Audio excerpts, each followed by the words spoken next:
Time for our KSAT Q&A, where we separate the fear and the facts from what's really happening out there. We are joined by San Antonio Mayor Ron Nirenberg, as we are every Wednesday. Mr. Mayor, thank you for joining us.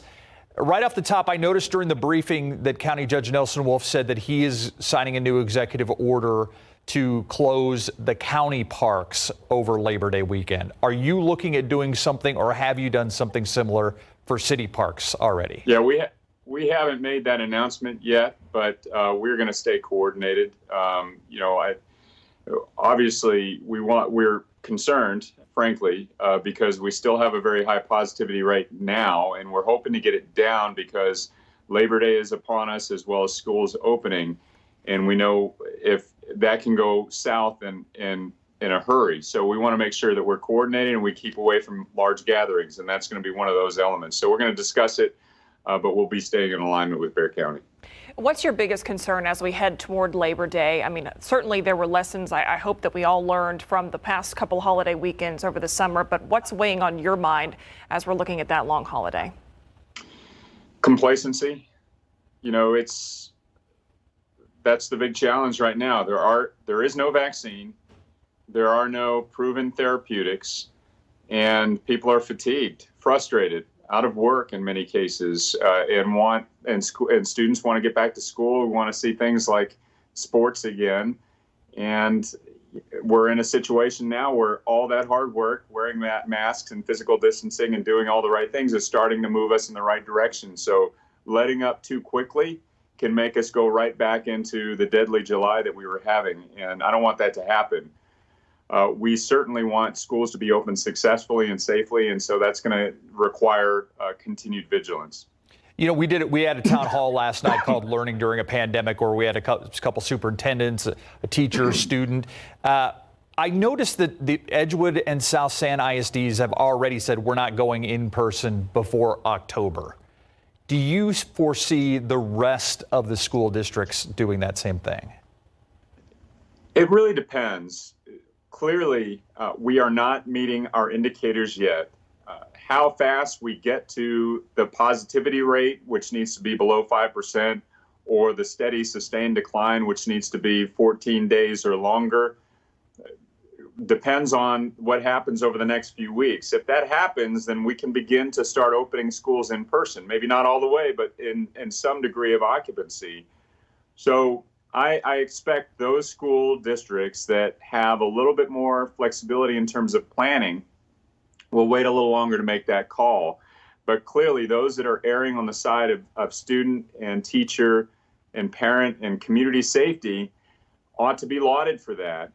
But I think what plays out over the next 3 weeks, 4 weeks or so is going to really determine the pace of school openings. All right, Mayor, stick with us for one more segment, if you will. We got to take a quick break. We'll be right back. We're continuing our KSAT Q&A with Mayor Ron Nirenberg today. Mayor, we've talked a lot here about how the city put together a task force focused on how to safely reopen schools. That task force made up of medical professionals, local teachers, students, school administrators. What is the work right now? What's the status of the work of that task force? You know, they've done a lot of it already, which is to identify the indicators that need to be met before schools can safely reopen and at what pace they can begin to open. So first, we have to see a sustained decline of cases, and we're starting to see that. We truly have to see about a 14-day, a 2-week period where there is decline in number of cases over that period of time.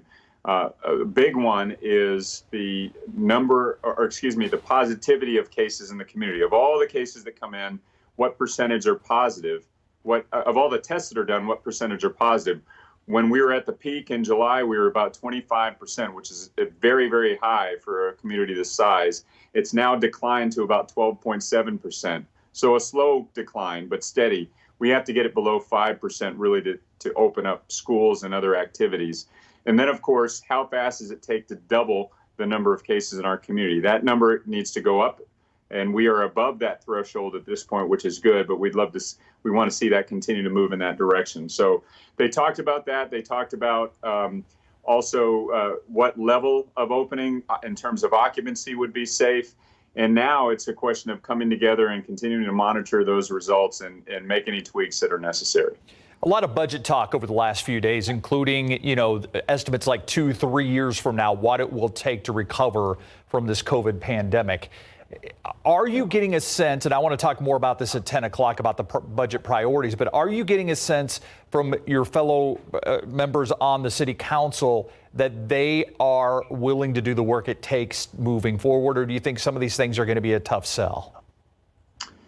I get the sense that we are. In fact, it started back in March when we started the COVID-19 action groups that were really to assess our priorities, our new priorities given this pandemic. We know there's massive unemployment. We know that, clearly indicated by the food bank lines, the existing poverty in our community was putting people who were on the edge over the edge, and we now need to plan and work towards a sustainable food supply for many people. And frankly, housing security is probably the number one concern for a lot of residents, ensuring there's an emergency relief for people who are being threatened with eviction or foreclosure. You couple that with the loss of businesses and the income and revenue streams for many of our small businesses, our priorities have changed for our community. And so we're addressing those with a changed set of priorities in our city budget. And that's going to continue beyond FY21 into FY22 and FY23. But I will say the City Council is going to make an important vote tomorrow to put on the ballot an economic and workforce recovery initiative, whereby we are going to get unemployed and underemployed residents of our community, up to 40,000 people, back into a training pipeline that get them to stable jobs to help sustain their families. We simply cannot be. We cannot allow for the massive economic catastrophe continue to remain in place as we move through the next few years. And so our focus on getting people back to work and getting folks back into stable careers is critically important right now. And we will watch that vote happening tomorrow. Mayor Ron Nirenberg, thanks as always for joining us. And we'll see you tonight on the Night Beat. Thank you, Mr. Mayor. We'll be right back.